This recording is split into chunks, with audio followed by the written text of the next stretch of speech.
Hey, welcome everybody. Almost Daily Dave on a Thursday morning. Welcome to October. It's going to be a weird month. What is Halloween going to look like in the era of the coronavirus? But that's not what I'm here to talk about today. A couple things are on my mind. Obviously, you had the Miami Marlins getting a big 3-run homer off of guy Kyle Hendricks that has been described as a real pain in the Marlins fannies. And now all of a sudden the Marlins are a win away from moving on into a round of 8 in the Major League Baseball playoffs. And they're playing again today against the Cubs. But I think the biggest story in South Florida anyway is what the hell is the fact that how many of us gave up at halftime. I know I did. The first game of the NBA Finals between the Heat and the Lakers, and I cannot say the Lakers are going to shoot that well again, but I can say a few things. Number one, Anthony Davis, first finals game, no problem. No nerves, no anything. Yeah, it helps to have LeBron around, of course, and the fact the Lakers in general, almost every guy who put out on the floor played really well after a very slow start. The biggest problems for the Heat are the double teams on Davis didn't work because the shooter shot it well. And I'd like to think they're not going to shoot that well all along and that Miami won't shoot that badly. But I was very impressed with what the Lakers did on defense. They were swarming, and in an era of small ball and positionless players, you saw what happens when you have good athletes and size. And in this time, size really did matter. And I'm watching all of this going, this isn't going well. And then, yeah, I know I have a firm grasp of the obvious. And then you have the injuries pile up. You know, Jimmy Butler on his 5th step on a drive to the basket twists an ankle. Played through it, but still, he's going to be sore today. Bam Adebayo had already had a bit of a bum shoulder. It's not feeling any better this morning after he didn't finish the game. And worst of all, Goran Dragic, torn plantar fascia. Now, that's in the bottom of your foot. If you've ever had plantar fasciitis, that's painful enough. The torn plantar, I can't even imagine. I'm not a doctor. I'm not going to say what the Heat will do with him, if he's going to try to play, if they can numb him up and not make the injury any worse. But I just don't know if he'll play anymore. And if he doesn't, then I just don't like what I saw, and I don't like what I see going forward. That's how important those are your 2 most important players. And Tyler Hero got a harsh lesson in playing a better defense. The Celtics were vaunted for their defense, but sure as heck didn't look like it in that Eastern Conference Final Series. The Lakers really played well defensively, clogged passing lanes, doubled quickly, got to the rebounds, not a lot of second shots allowed. I mean, they played a nearly perfect game after an awful start. Is more of this the same? Well, look, if you're going to have to ask Kendrick Nunn to play major minutes against this Lakers team, and you're not going to have Bam around, then I'm sorry, but it's going to be extraordinarily ugly, and it's going to be like the Eastern Conference Finals is your consolation trophy, and they have a parade in L.A. Hate to be like this. Hate to see it end like this, so nastily and potentially abruptly, but give me reasons to be optimistic after what you saw and with the injuries on top. If you told me that there were no injuries to Butler, Adebayo, and Dragic, and they were going to be completely healthy for game 2, I would have a shred of optimism, figuring the shooting would maybe balance out more. Without that, it's very difficult to be an optimist, period.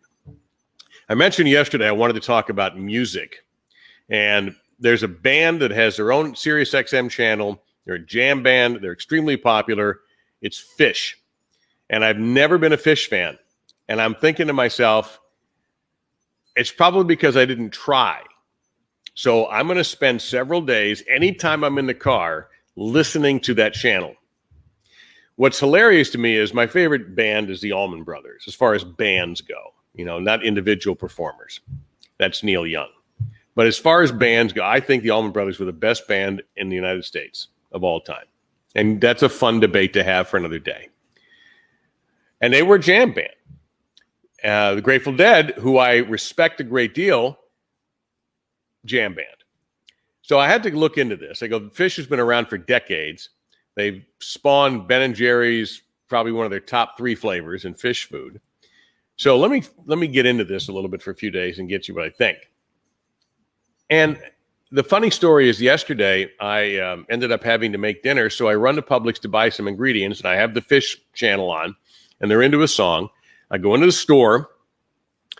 I'm probably there 15 minutes, getting what I need to get, checking out, go back to the car, load the grocery, turn the car on. The same song is going on.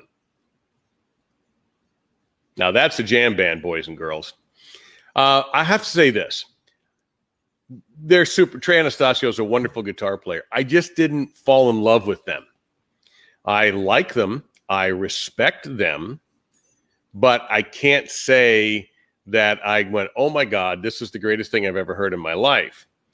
For me, it tended to sound the same. Like, I couldn't, after a while, as far as the concert stuff, tell one from another. Now, maybe that's just not familiar enough with the catalog. Maybe I need to know more about them. I'll say this. I'll spend more time listening to them now than I used to. So I guess if that's the objective, then they've won me over a little bit. But I appreciate the love they get. They've earned it. But I can't say I'm going to be passionate about it. And I didn't hear anything that would make me say, oh, my God, they're the greatest ever.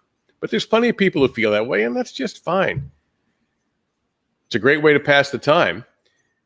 And I had to laugh when I got in and the same song was on. And I looked, there was the title, and it was a live concert, and they do a lot of that on their channel, in addition to sometimes playing other bands' music. And that's been entertaining.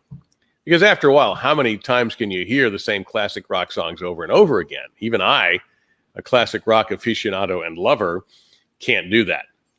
So I needed something fresh. It's like changing your food up a little bit. Every once in a while, you've got to try a new ethnic restaurant, or you've got to try some twist on something. So I've had my fishing experiment. I'd give it a solid B, but not an A. Can't do that. Tomorrow on the Nooner, boy, am I going in a different direction. Really different direction, and I think this is going to be extraordinary fun. We're going to talk about professional wrestling tomorrow on the Nooner at noon on Facebook Live. I've got two gentlemen who've been hosting a podcast now. They just celebrated their 3rd anniversary, and they're going to be talking to me. It's a Breaking Kayfabe podcast with Jeff and Barry, and we're going to have a good time with this. I know that a lot of you are closet wrestling fans, either from the past, like me, or even now. Now I hardly know anybody. I just have lost interest. It's not that I'm growing up. We know that's a bunch of crap, but it just doesn't have the appeal to me anymore. The wrestling I liked was the humorous wrestling, the wink, wink. We know this is a bunch of crap wrestling. And that's the guys I liked. From the 70s and 80s is my era, maybe even early 90s. All the guys I liked are either dead or long retired. So that's where I'm coming from. And that's where these guys are so good. Yes, they keep up with today's trends, but we're going to drop a lot of names that a lot of you know. And I think we're going to have a lot of laughs out of this as well. It should be a very entertaining Nooner tomorrow with Jeff and Barry. So tune into that. It'll be a good way to kick into the weekend. And I'm looking forward to this. This is really going to be a joy. I didn't even bother my sons about last night's first game in the NBA, so I'm not going to bother them about previewing game 2. We're going to giggle our way into the weekend and have a good time discussing some of the greatest entertainers of all time, some of these wrestling figures that we're going to be discussing. So hope you tune in. I'll see you tomorrow on the Nooner, and thanks for watching today's Almost Daily Dave. Have a great, safe day.